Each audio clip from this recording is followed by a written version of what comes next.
Well, our heroes have been tricked into making a detour on their way to Mount Flatton to find Bullwinkle's mine. Their nemesis is, who else, that fiend in human form, Boris Badenov. Ah, but remember, a fiend in need is a fiend indeed. Now Rocky and Bullwinkle are bouncing along through a top-secret military reservation. Sure, a lot of billboards on this road. I can't see the view. Suddenly, Rocky came to a dreadful conclusion. Bullwinkle, we're in the middle of a minefield. Hot diggy! We better stop. Yeah, let's start digging. No, Bullwinkle, I mean landmines. You were expecting water mines? Oh, that's a good one. Water... Boy, they got pretty noisy dirt in these parts. I've been trying to tell you, a landmine is kind of an underground bomb. Oh. And we're surrounded by them. Then I guess I won't need the old shovel. Oh, boy, 2 explosions. That should do the dirty trick. Well, cheerio. I'm off to Mount Flatton. We're off, darling. What you are doing here, sweetheart? Keeping you from stealing Moose's mine all for yourself, darling. Who, me? Honey, pumpkin. Would I double-crossing on partner? You tell me. Yes, I would. Okay. And the two villains zoomed off to jump Bullwinkle's claim to his Uncle Dewlap's mine. But are you sure Moose and Squirrel won't bother us? I send them into minefield, Natasha. Listen. Beautiful music. Dangerous landmines. Which way now, Rock? Gee, I don't know, Bullwinkle. Then let's toss a coin. Okay, heads we go north, tails we go south.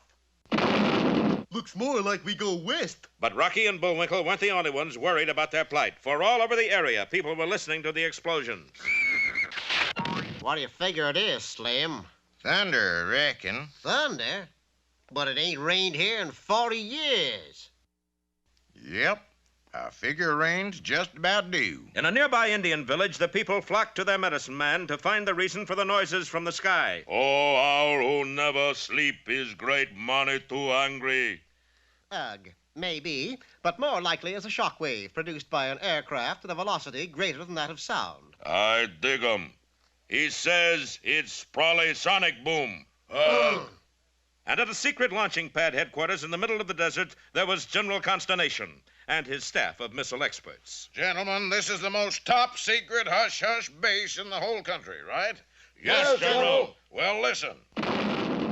Does that sound hush-hush to you? No, General. Radar shows there are 2 nitwits wandering around in the minefields.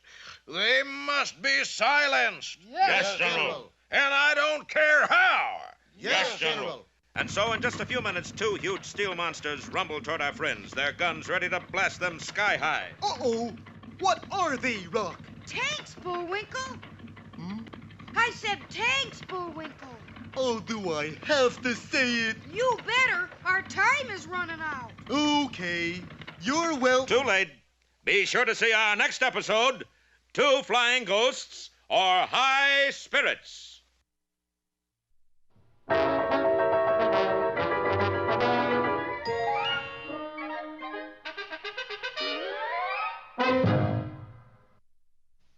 And now it's time for... Time for the dancing fool, Bullwinkle. Again? Do-do-do-do-do-do-do-do.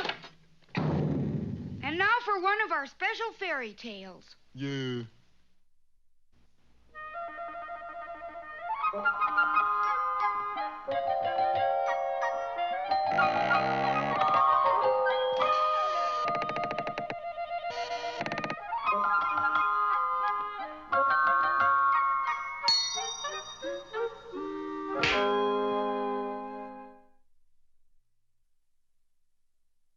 It was once spoken that, Gratitude is a quality not limited to man. though just why it was spoken, no one has ever been quite certain. For at the time of this saying, there lived a poor slave named Androcles. My friends call me Andy. However, he was seldom called Andy because I don't have any friends. Androcles was owned by a wealthy merchant who treated him cruelly and forced him to work very hard. From morning till night, he did the cooking, made the bed, scrubbed the floors, and mended his master's torn togas. And for the tiniest little mistake, he was punished severely. Hold still, master. There's a fly on your nose. Don't hit him with that, you idiot. You'll hurt me. Get the fly spray. Yes, master. Got him. All right, that did it. Now you know what's going to happen to you. No, master. Not that. Ah, but the merchant showed him no mercy. He made him stand in the corner for 2 hours. Time after time, Androcles tried to please his master and win his gratitude, but never with any success. Come, master. I have prepared a nice hot bath for you. Well, how nice. Was the water a tiny bit too hot for master? And, of course, he was again severely punished. I can't stand another minute of this inhuman punishment.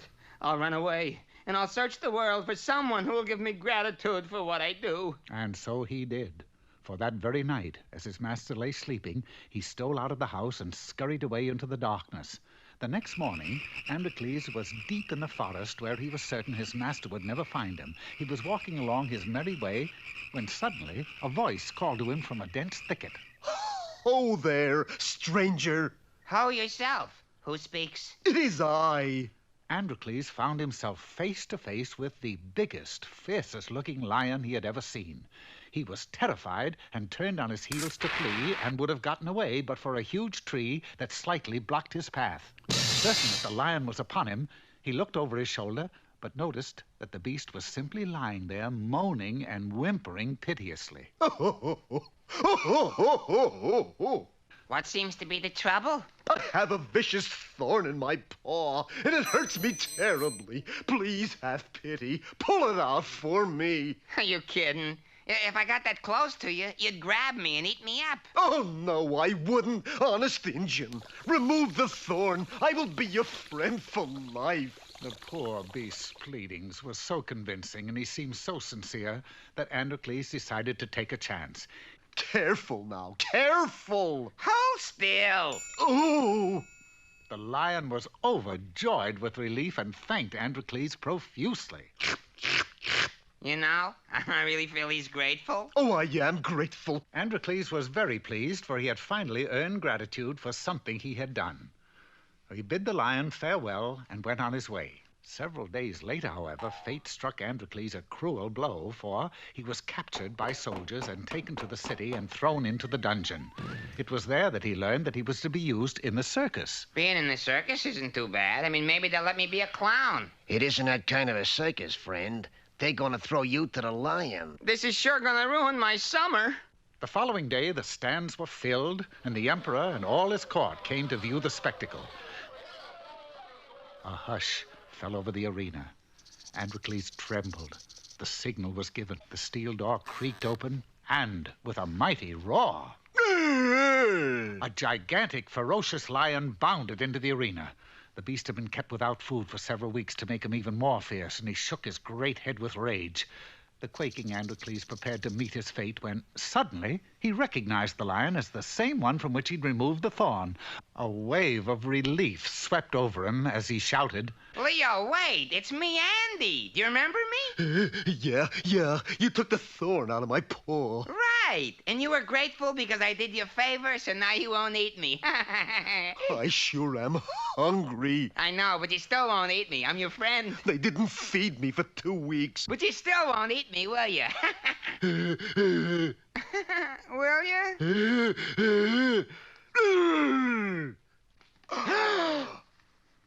Lion 1, Androcles. Oh, dear. So as you can plainly see, dear friends, the moral to this story is that if you ever do a favor for a great beast with long teeth and sharp claws, and he tells you that he will be forever grateful, don't you believe him. Because you can just bet your boots that he's a lion.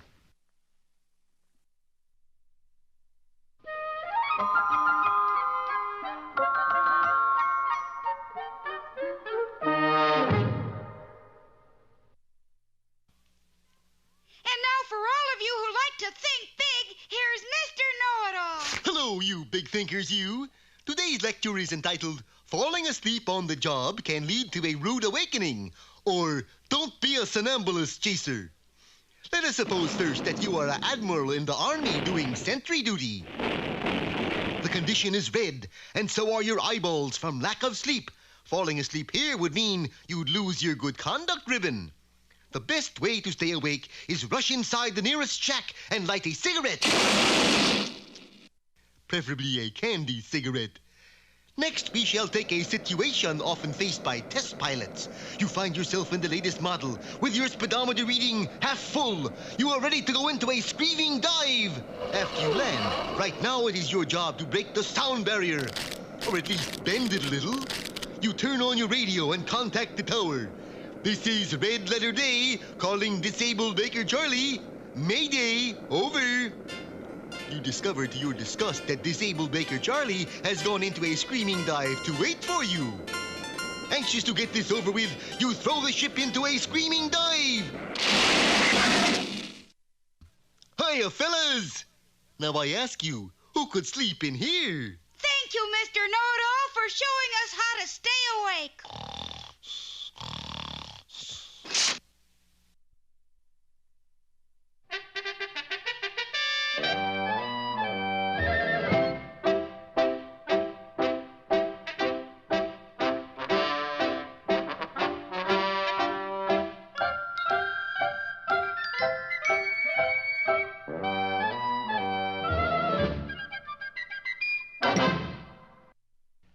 Hello out there, Peabody, Sherman, and way back here. Where to today, Mr. Peabody? Paris, Sherman. Illinois? Paris, France. To the laboratory of Europe's most distinguished biologist and chemist, Louis Pasteur. The date, Mr. Peabody? 1888, Sherman. No sooner was the Wayback Machine set into motion than Sherman and I were catapulted back into history. We joined Louis Pasteur in an unusual experiment. Please, Fifi, come down and give me 1 quart of milk. A pint. A thimbleful. Sacre bleu, it is hopeless. Your cow is obstinate, Monsieur Pasteur. Oui, and unless she gives milk, I cannot conclude my experiment on Louisization. Louisization? That is what I call my process. Why not call it pasteurization? Ah, that's not bad. Very well. Pasteurization. Why won't Fifi give milk, Mr. Pasteur? Well, for one thing, she does not think she is a cow. Same move for the gentleman, Fifi. Fifi sounds like a rooster. Not only sounds, I found these in her stall this morning. Eggs. Pure, unadulterated eggs.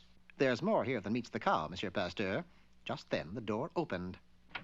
Monsieur Pasteur? Oui? I am the director of the Faculty of Sciences. Are you prepared to conduct your experiment on Louisization? Pasteurization, monsieur. No, I am not prepared. I cannot give you any more time. You have until tomorrow morning. Without milk, I will never be ready. Then let's go out and get some. It seemed like a good idea, but unfortunately, the 4-H Club of France was holding a conclave in Paris, and when those children drank milk... I couldn't buy 1 quart. And all the cows I came across were in a state of exhaustion. Then the responsibility lies with Fifi. She must perform. We kept Fifi under observation, but her behavior was normal. That is, until the sun went down. She's heading for the door. Quick, stop her! No, let's see where she goes. There followed a fantastic tour of Paris. From the top of the Eiffel Tower, through the sewers beneath the city, and finally in a dark alley on the left bank of the Seine, Fifi entered a cellar. Perhaps she paints at night. Nothing that cow does would surprise me. Keep your voices low. Unless I'm wrong, and I never am, Fifi is keeping a rendezvous. Look into my eyes. You are a chicken. You are not a cow. You are a chicken. You will not give milk to Pasteur. You may lay an egg or two, but you will not give milk. That man is hypnotizing Fifi. It is my stepbrother, Gaston. He is in showbiz. A hypnotist? The greatest, monsieur. But why is he doing this? Does he hate milk? You will return to Pasteur's laboratory as though you had never been away. But you will not give milk. Oh, yes, she will. Louis! Your scheme won't work, Gaston. What scheme, monsieur? This cow wandered in and... Enough! Obviously, you were jealous of Pasteur's success as a biologist. You knew of his experiments on pasteurization. Louisization. No, we changed that. So you figured if he couldn't get milk, his experiment would fail. I don't know who you are, monsieur, but you are right.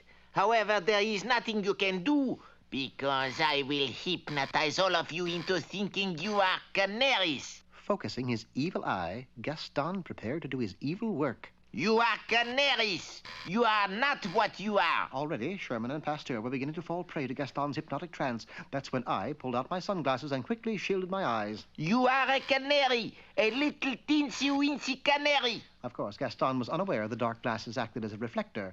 His trance simply bounced back where it came from. A canary, a little canary who... Tweet, tweet, tweet, tweet, tweet, tweet, tweet, tweet, tweet, tweet. That ended Gaston's little game. He was given some seed and placed in a cell. Freed from Gaston's power, Fifi made up for lost time by furnishing Pasteur with enough milk to last a month. Relieved, the master chemist returned to his experiment as Sherman and I prepared to return home. What a great man Mr. Pasteur was. Yes, Sherman. He gave us a wonderful salad. Salad, Mr. Peabody? Those shrimps on that plate, Sherman. Haven't you ever heard of Shrimp Louis?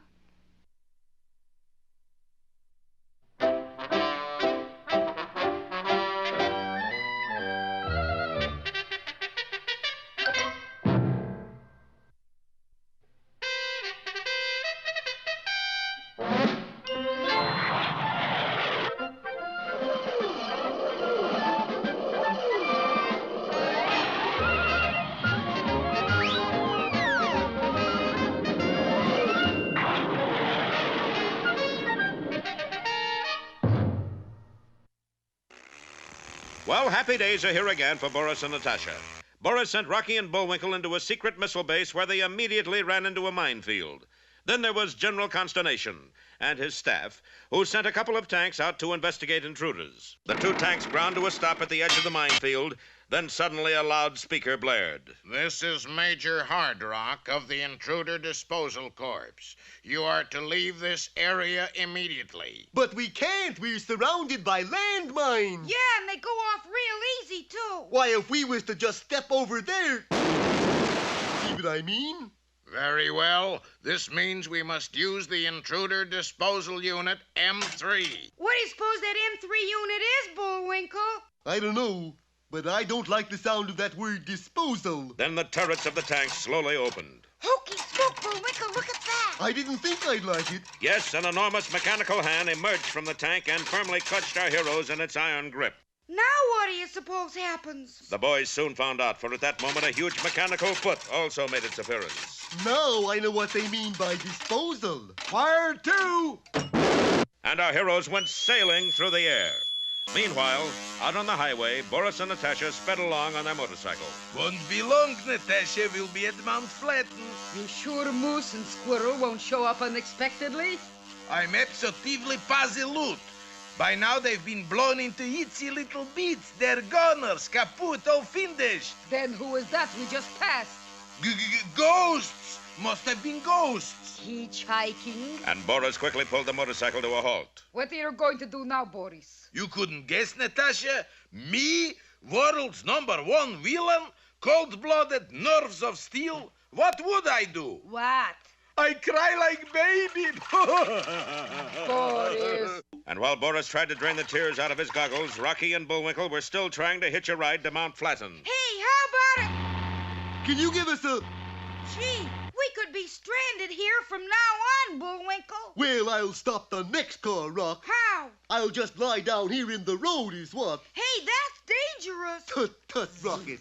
Who in the world would ever run over somebody laying in the middle of the road? Well, now we know who. But it seemed the driver of that large limousine had seen Bullwinkle, for the car stopped and began to back up. Looks like he's coming back for another crack at you, Bullwinkle. Now that is going a little too far. Hey, he's stopping. I told you it'd work. Gee, this is awful nice of you, Mr. He's probably shy, Rocky. Let's just get in. Our heroes did get into the limousine, and it started off down the road. It's a little warm in here, Bullwinkle. Let's roll down a window. Okay, Rock. Hey, that's funny. What? There's no window cranks. No door handles either. Hey, I don't like this, Bullwinkle. I'm not exactly crazy about it myself. Hey, mister, what kind of car is this anyway? But still the driver remained silent, for had our boys only known it wasn't a real driver at all, but only a dummy fastened to the wheel. And yet with no human hand to control it, the limousine roared on faster and faster toward... what? Our story opens today in the post office at Frostbite Falls, Minnesota.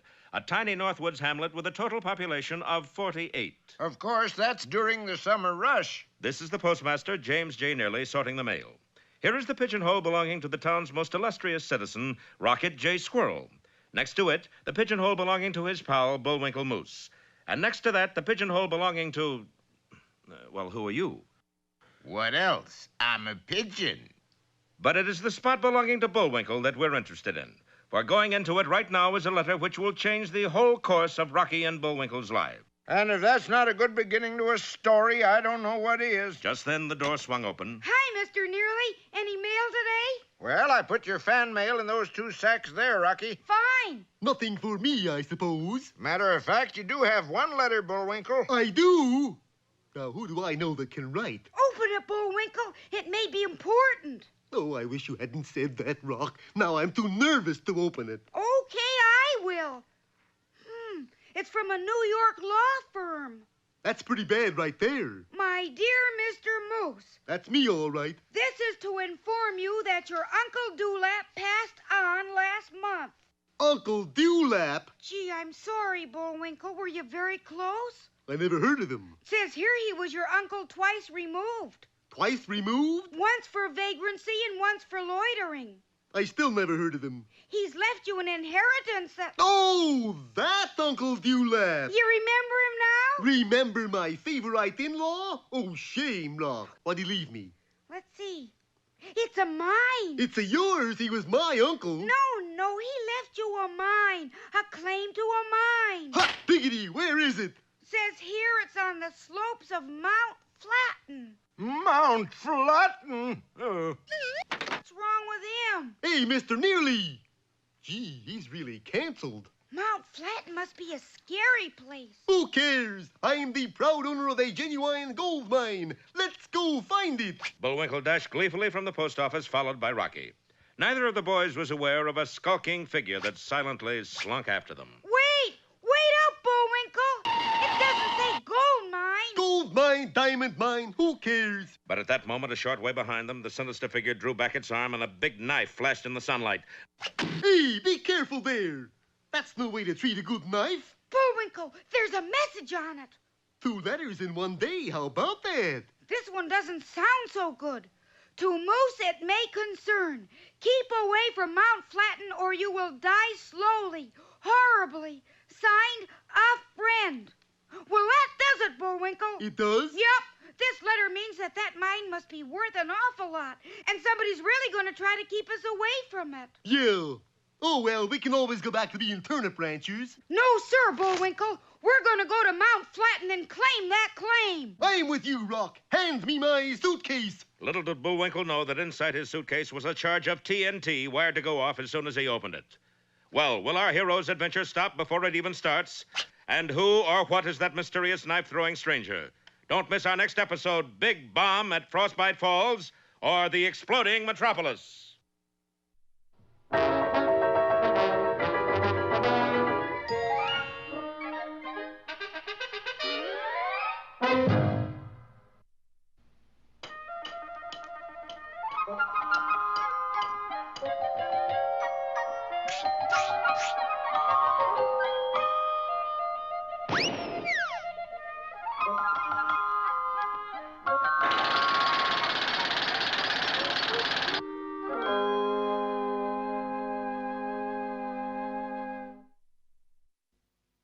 What are you going to read me today, Big Daddy? A little lesson in bravery, Junior. I don't need a lesson in bravery, Pop. You want to know why? Why? Well, because I sit here and listen to these fables of yours. And if that isn't bravery... No, Junior, you're confusing bravery with stupidity. I was only kidding, Pop. Actually, I rather enjoy your painting with words, the simple chronicles. Or should I say the necrology... Oh, my, the things they teach kids in these progressive schools.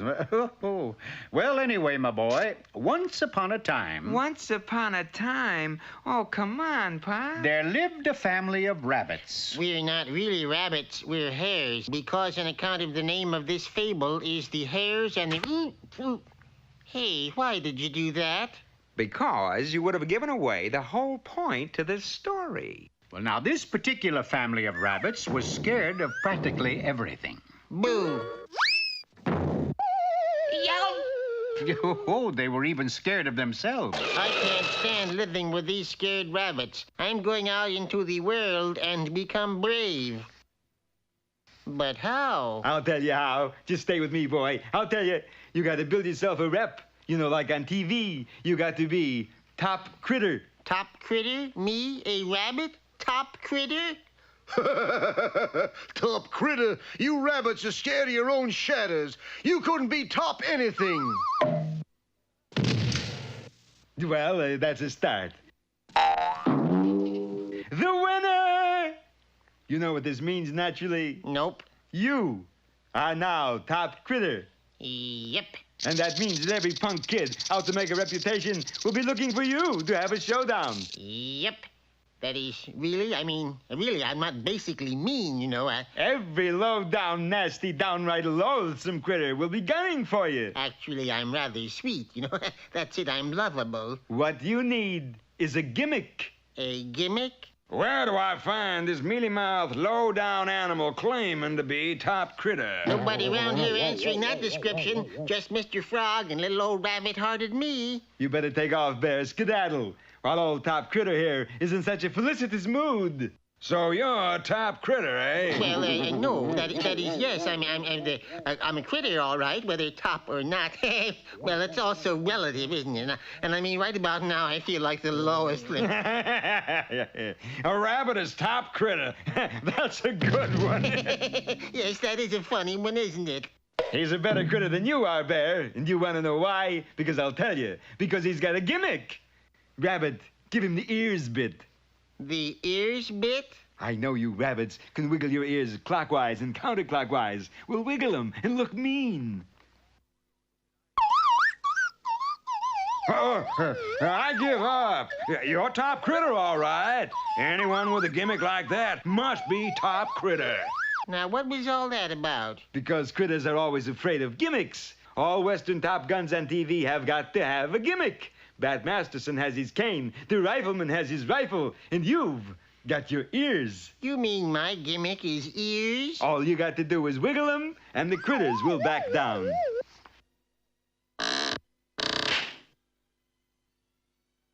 You are sitting in my chair, partner. Nobody sits in that chair but me, partner. That's my chair. Well, find another chair. Don't wiggle him, top critter. I'm leaving. So, Rabbit was no longer the frightened, cringing critter he once was. As long as he could wiggle his ears, he enjoyed his role of top critter. That is, until... Top critter, there's a critter sitting in your favorite chair. Well, lead me to him, Frog. I'll ear him down. Just lead me to him. Top critter, sir. I'll mow him down is what I'll do. There's something you should know. Now, where's the critter that's sitting in my chair, partner? Oops! That's what I was trying to tell you. He's got a gimmick. And so Mr. Rabbit was no longer top critter, because at last he had come up against a critter who had a stronger gimmick than he had. He returned to the rabbit family, although he was never quite as frightened as he had been. Which is the moral of this story? Well, Junior, do you know what it is? Sure. Critters may come and critters may go, but gimmicks go on forever. Gimmicks go... Oh, my. I couldn't have put it better myself, Junior.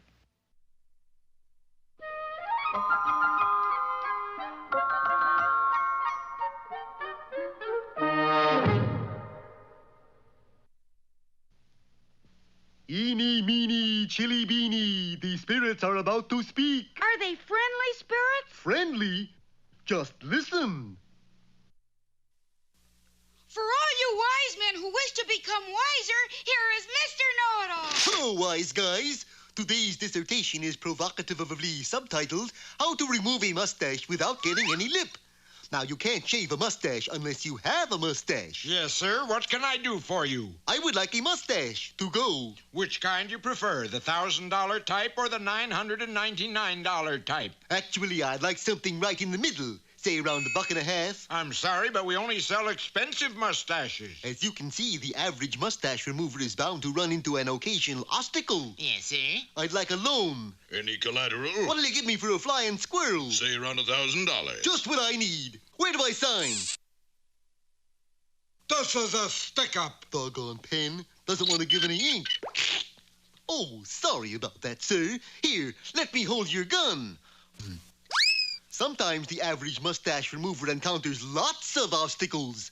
But, Your Highness, this is all a mistake. 99 years. Take them away. And so it is with deep regrets I am unable to tell you how to remove Mr. Know-it-all, your lip! You've grown a mustache! I have! Quick, I just have time to remove it! Hand me my miracle mustache remover! But that isn't... We liberally sprinkle all exposed areas with this... But it isn't mustache remover! No? What is it? Vanishing cream!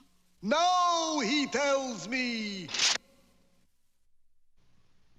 And now it's time for 5 or 6 baritone solos in the key of E. But... Ooh. Now for another of our special features. Should have tried E flat.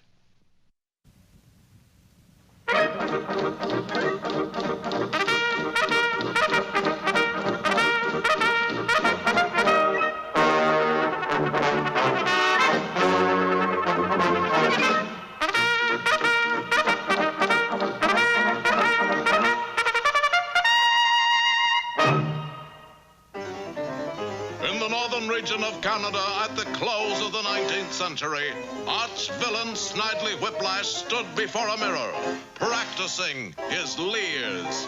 Hee-hee-ho, ho-ha, ha-ha-ha. Canada's not big enough for the two of us, Bruno. The Royal Canadian Mounties and me. One of us has to go. But Snidely, you're talking about the Royal Canadian Mounties. Gee.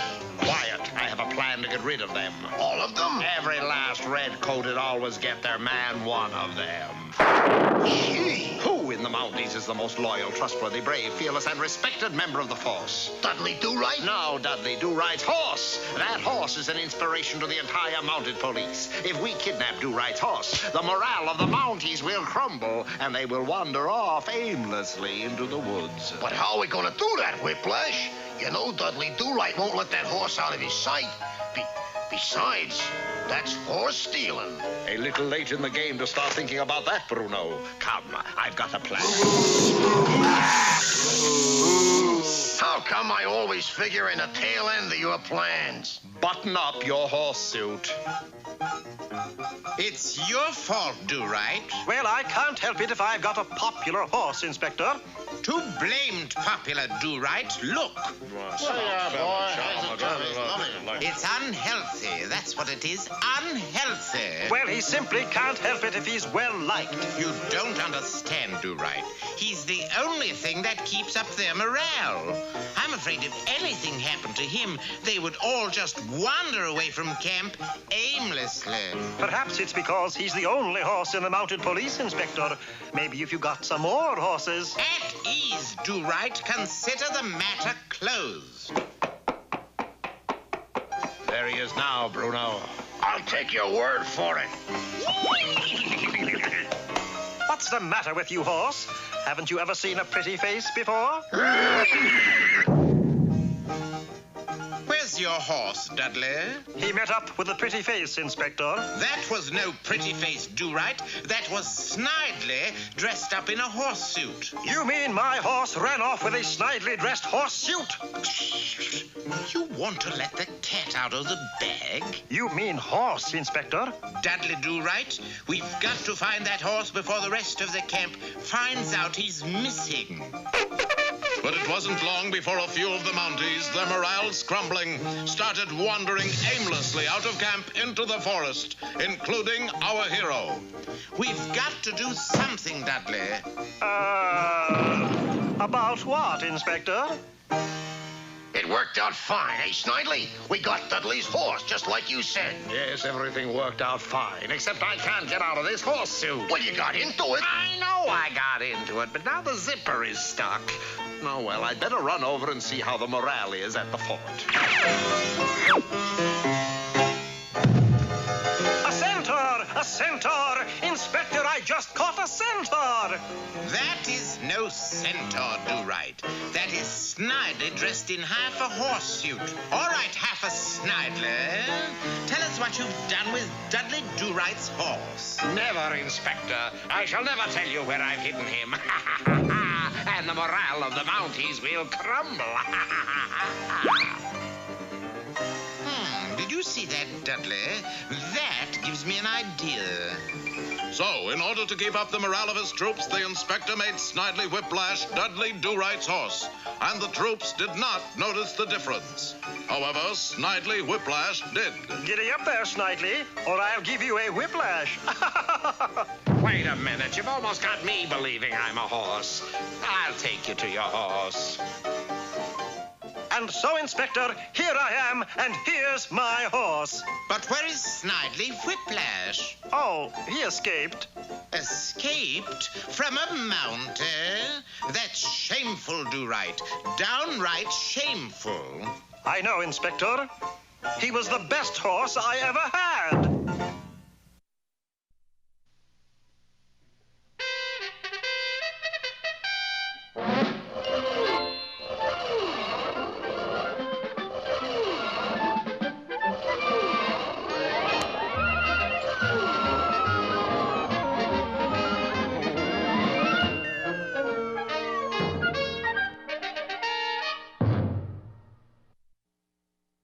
Last time, you remember, Bullwinkle inherited a mine from his Uncle Dewlap. Nobody seemed to know what kind of mine it was, but somebody sure wanted to keep our boys away from it. But whoever it was didn't reckon on the determination of our heroes, for with more courage than brains, they started to pack. Nobody's gonna scare us, eh, Bullwinkle? No, not you anyways, Rock. Besides, what can happen to us here in our own little home, sweet home? But unbeknownst to Bullwinkle, a can of TNT had been placed inside his suitcase, wired to go off as soon as he opened it. And a little way from the house, a mysterious figure seemed to be waiting for the explosion. Come on, Bullwinkle, I'm almost packed. In a second, Rock. I can't get this catch undone. Here, try this screwdriver. Come on now, doggone it. But the boys fussed and fumed over the suitcase to no avail. Maybe if I just sort of kicked it a little. And with his mighty hoof, Bullwinkle booted the suitcase clear out of the window. Down the hill it went, and as it landed beside the skulking figure, the lid flew open. No, no! What was that, Rock? I'm not sure, but I think you need a new suitcase. Gee, I don't know my own strength. No, Bullwinkle. It must have been full of dynamite or something. Well, I always did get a big bang out of traveling. Dynamite? Yeah. Well, I know travel's supposed to be broadening, but this is ridiculous. A short while later, the intrepid adventurers were on their way. Little did they know that sharp eyes were watching them from a high vantage point. A few days later, they were speeding through some pretty desolate country. How do we know when we're getting there, Rock? Just follow the signpost, Bullwinkle, see? Mount Flatten, 10 miles. We're on the right road, Rock. Yeah, but we must be going too fast. Look, there's a motorcycle following us. Uh-oh. Pull over, Bullwinkle. The boys pulled to the side of the road, and Rocky got out to speak to the approaching officer, but the motorcycle did not slow down. Hey, that's no policeman, that's... Look out, Rocky! And the motorcycle roared right at our friends and then flashed past. What a crazy driver! Yeah, look at him, turning that corner on 2 wheels. Gee, that was close. Close? Look at my hoofs. What are those marks, Bullwinkle? Tire tracks, that's what. Well, it's all over, Bullwinkle. He must be miles away by now. But unbelievable though it may seem, Rocky was wrong. For just around the next curve, the motorcyclist had stopped and was changing the road sign, removing one that pointed to a secret military reservation and putting up one that said, "This way to Mount Flatten." Then he hid quickly as our heroes approached. Bullwinkle, we turn here. Right, Rock. And our heroes blithely rode straight into frightful danger. Oh, what foul fiend could do a trick like that? What venal villain? What perfidious scoundrel? Allow me to introduce myself. Boris Badenov at your service. Yes, it was true. The mysterious stranger was Boris Badenov, the world's lowest snake in the grass. Please, no more compliments. You'll turn my pretty hair. Meanwhile, our heroes, all unknowing, bounced along the road of a top-secret military reservation. Hey, we're almost there, Rock. How do you know? Look at that sign. Watch out for mines. Yeah, there must be a lot of them besides ours. I don't think it means that kind of mines, Bullwinkle. Well, this time Rocky was right, For at that moment, the boys were driving over a field of highly explosive landmines, which were buried a few inches under the ground and ready to go off from the slightest pressure. Well, that mighty monarch of the seas, the SS Andalusia, is plowing on her way to Pottsylvania, home of the mysterious mooseberry bush. Little does Bullwinkle know, as he basks in the sunshine, that right beside him is the very bush our heroes are seeking, disguised as Sir Thomas Lippenboris' Uncle Chomley. Nice day, ain't it? Must be beef. I say it's a nice day. He ain't beef, but he's pretty dumb. Meanwhile, Rocky has started for a turn around the deck with Sir Thomas and Lady Alice, who bear a striking resemblance to his old enemies, Boris and Natasha. Come on, Sir Thomas. This sea air's wonderful. I say, slow down a bit, old plum pudding. We must catch a spot of bread, eh, what? Okay. How's this? But the pace that Rocky set was still too fast for the spies, and as much as they wanted to get near him, he was always just a little too far ahead. Boris, I can't go on. What's the matter? My feet are killing me. I am used to high heels. The shoes are too comfortable. I can't stand them. Come on, Sir Thomas. Can't right now, old bean. Just remember, it's time for tea. Cheerio. Okay, I'll see you later. Gee, he's a nice guy for a duke. Back at the deck chair, Bullwinkle was still trying to start up a conversation with Uncle Chumley. So that other fella says, "That's funny, you don't look Chinese." Ain't that a... Well, maybe not. Thinks he's so smart, won't even laugh at my jokes. Okay, don't talk. See if I care. You're just a sorehead, and I'll tell you to your face, too. And Bullwinkle pulled away the handkerchief over Uncle Chumley's face. Uh-oh. That there is a mighty sick uncle. Look at that face. It's green.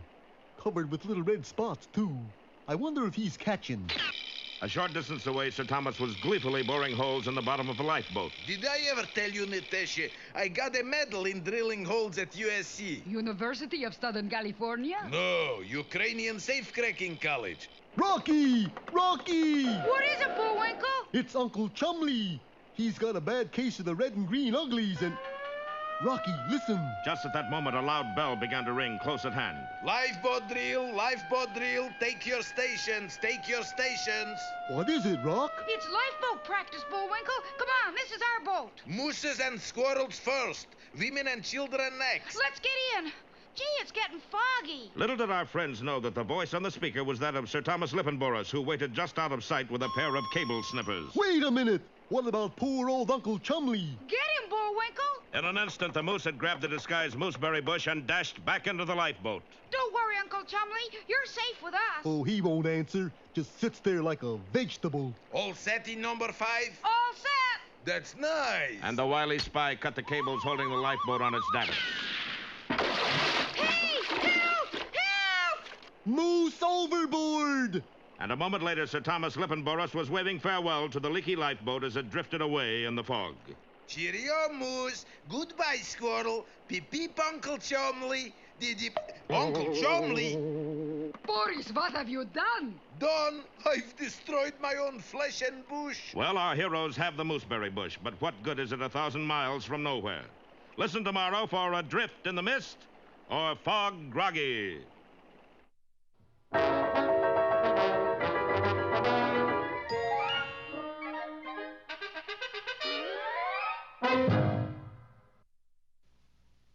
And now...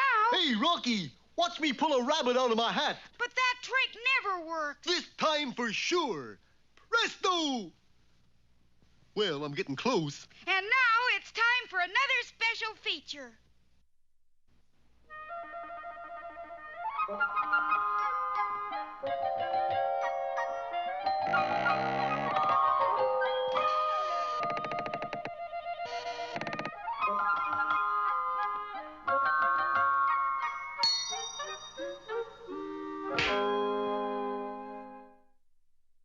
Once upon a time, there was a family of 3 sisters. The elder sister, Prunelda, was remarkably ugly. You might think that she was the ugliest woman you'd ever seen until you saw the second sister, Grimessa, who looked even worse.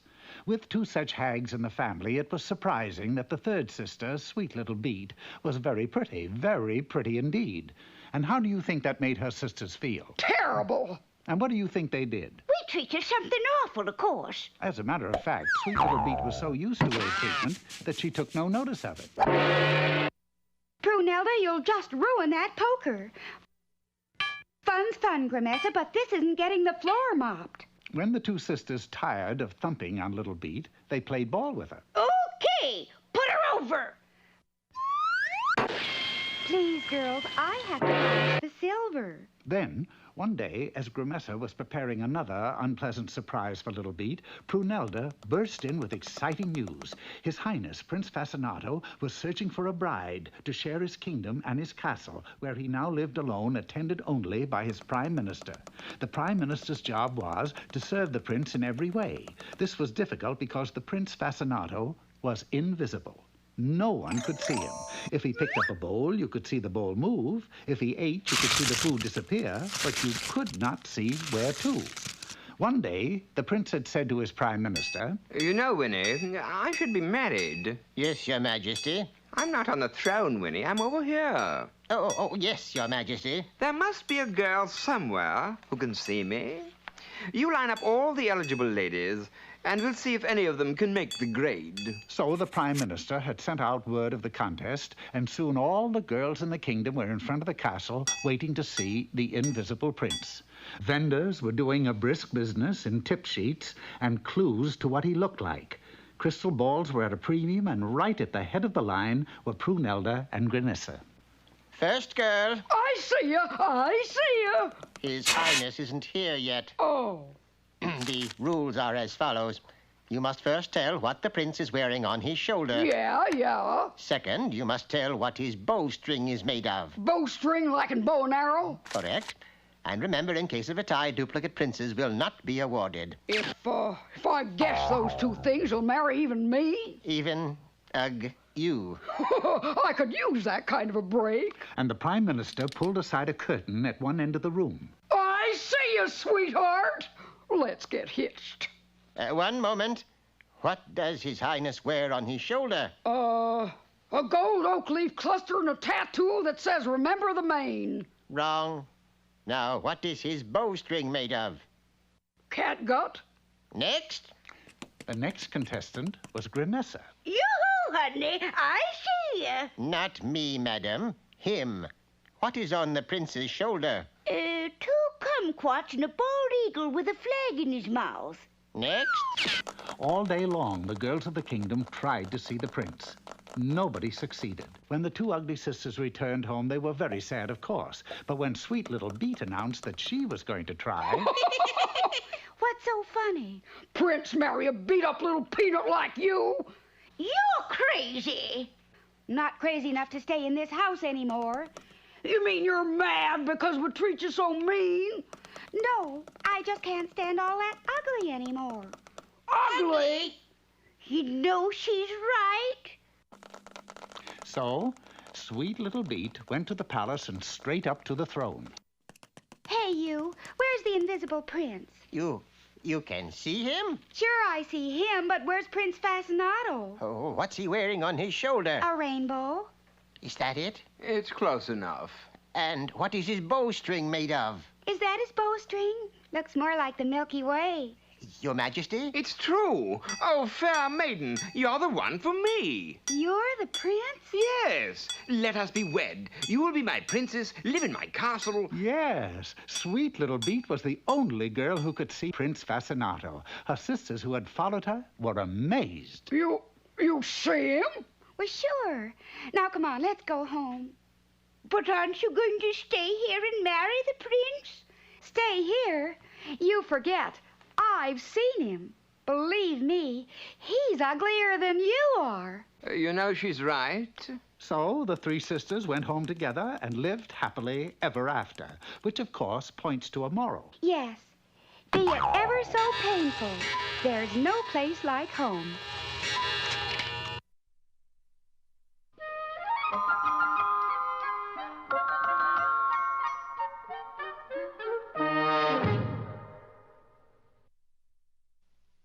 That's a pretty strange-looking painting, Bullwinkle. I just paint what I see. Well, what do you see? This is what I see.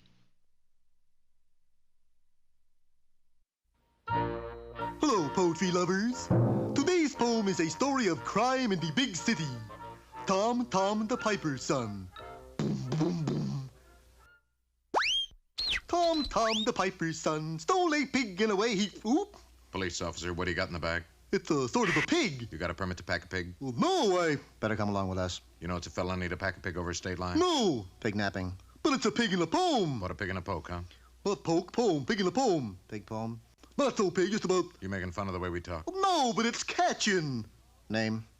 I'm Tom the Piper's son. All right, Piper's son, what were you going to do with the pig? Well, the poem says the pig was eat, but... Gonna eat it, huh? No. On a platter, huh? No. Apple in its mouth like that? Certainly not. All right, Piper's son, you can go, but don't leave town. Thanks. Can I have my pig back? No. Evidence. Darn. One more thing, Piper's son. What's that? You got an apple on you?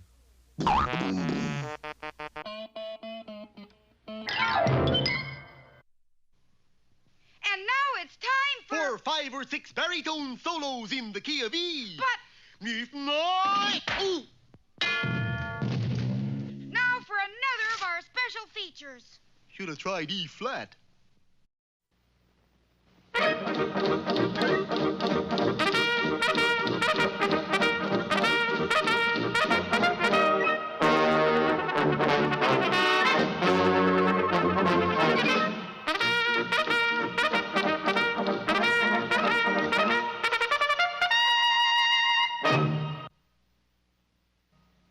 At the close of the 19th century, Canada was overrun with Canadians and smugglers. The best Canadian, but the worst smuggler was Snidely Whiplash. Whiplash and his band of smugglers were traveling through Canada as a band of musicians. Unfortunately, his music was very bad. Of course it's bad. Not only are my boys tone deaf, but their instruments are filled with stolen furs. Yes, that was how the arch-criminal smuggled furs out of Canada. But like all lawbreakers, he had yet to reckon with the mounted police. You are looking at the pride of that noble force, our hero, Dudley Do-Right. And this is Dudley Do-Right's horse. The apple of Dudley's eye was the beautiful yet unpredictable Nell Fenwick. Dudley loved Nell. Unfortunately, she loved his horse. But, Nell, why won't you marry me? Because you are too good, Dudley. For you, Nell, I would rotten up. The Mountie post was under the command of Inspector Fenwick, Nell's father. Send Constable Do-Right in here and tell him to hurry. You sent for me, sir? Yes, I did, Do-Right. Snidely Whiplash is attempting to smuggle furs over the border into the United States. I shall need an undercover man to join him and expose his evil plan. Let's send Nell, sir. My daughter, no, Do-Right. We have to send a mounted. Then you go, sir. I have to watch the store. You're the man, Do-Right. But, Inspector, my reputation, Whiplash would never let me join him. Yes, your record is spotless. We shall have to dirty it somewhat. Here's my plan. You shall commit a disgraceful act, get thrown out of the service, and become a bad guy. Thus it was that 1 hour later, Constable Dudley Do-Right, the man who could do no wrong, set fire to the Alberta Hotel. Do-Right, are you responsible for this holocaust? Why, yes, I am. Well, congratulations, my boy. This hotel was condemned last year, and we've been wondering how to tear it down. You'll be decorated for this. Do right, you idiot. Don't do right, do wrong. Somebody blew up the dam! Would you mind holding this plunger until the police get here and arrest me? Constable Do-Right has already admitted that it was he who dynamited the dam.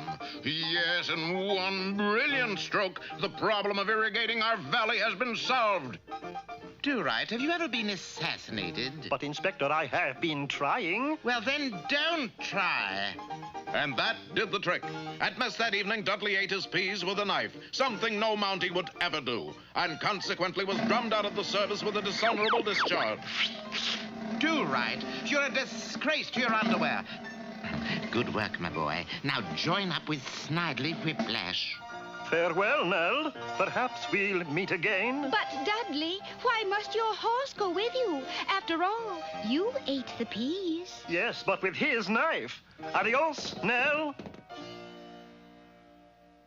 1 week later in a border-town ballroom. So you're a musician, eh? Yes. Can you read music? No. You're hired. Dudley brought out an alpine horn and proceeded to captivate the audience. But during the 33rd chorus of Wabash Cannonball, the tuba player started spraying furs all over the bandstand. Whiplash, the jig is up. You are under arrest. Drop that tuba. And the tuba player did on Dudley.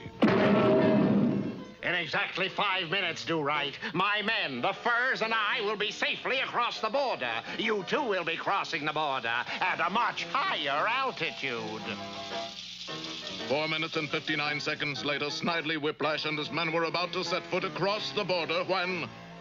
Halt! You are under arrest. Egad, Do-Right, how did you escape? I didn't, Whiplash. There are 2 of us. The one you left tied up back there in the shack was my horse, in a Dudley suit. And here he comes now! Good work, horse. Good work, Do-Right. You not only saved the furs and captured the smugglers, but you got their ringleader, Snidely Whiplash. Oh, no, you didn't. Snidely, how did you escape? There are 2 of us.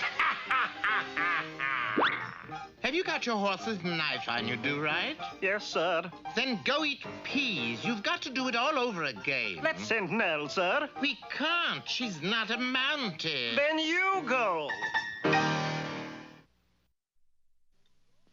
Ready, Rock? You sure you know how to work that thing? No. Anyways, here's what it was supposed to look like.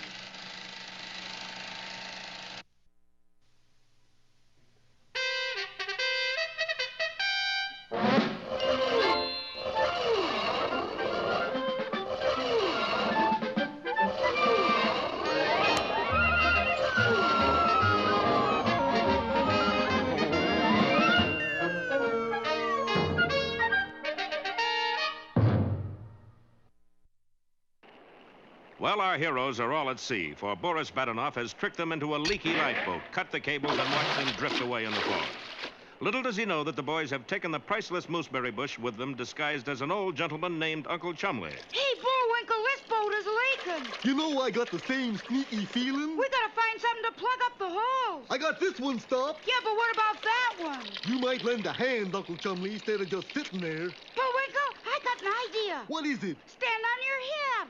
Is that your idea of an idea? Quick, we can use your antlers as plugs. Sure enough, as fate would have it, when Bullwinkle stood on his head, the points of his antlers just fit the holes in the bottom of the boat. It's working, Bullwinkle. You stopped the leaks. Shows what you can do if you just use your head. Now all we have to do is wait for the SS Andalusia to find us. I hope they hustle it up. My brains are getting soggy. Don't worry, they'll pick us up in a couple of minutes. Rocky wouldn't have been so confident if he knew more about the Andalusia, for she was under the command of Captain Peter Peachfuzz, the world's worst sailor. Even as a youth, Peter Peachfuzz had wanted to be a captain, but something always went wrong. At 18, Peter joined the Navy, where, due to his sailing through the Panama Canal in the wrong direction, he wound up in command of the only icebreaker in the South Seas. Half ahead, port. Stand by to jettison the supercargo. Tippecanoe and Tyler, too. On the double. His seamanship won him scores of medals, all donated by the enemy.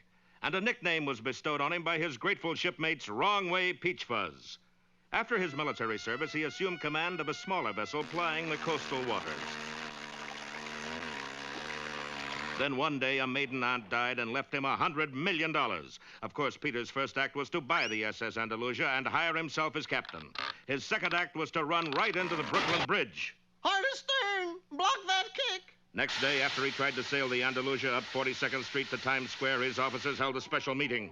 He's a mutton-headed idiot. Couldn't command a boat in a bathtub. He's a bird brain. As a bird lover, I'll assent that. Yes, gentlemen, he is an incompetent nincompoop. He really has only one qualification. What's that? He's the captain. But we gotta do something. I think I have a plan. And so late that night, the officers watched as the ship's carpenter quietly disconnected the captain's steering wheel and telegraph. Of course, Peachfuzz never noticed the change. Lay aloft! Hold that line! But the ship was actually run from another set of controls on a lower deck. Unfortunately, while all the other officers were searching for our heroes, Captain Peachfuzz made a wrong turn and wound up in the right room. The result was instant panic. The Andalusia spun around in circles and then started off at full speed in all directions at once. Hear that, Bullwinkle? Won't be long now. Hey! here we are! Hokey smoke, Bullwinkle, get up! The steamer's heading right for us! Look out! And the tremendous bulk of the SS Andalusia swept past without even slowing down. Boy, that was too close for comfort. Yeah, if I ever catch the nitwit who's steering that boat, Nothing personal, you understand? Look out, Bullwinkle! Here she comes again! This time she's really gonna run us down! And sure enough, the knife-like prow of the huge ocean liner struck the lifeboat squarely in the middle.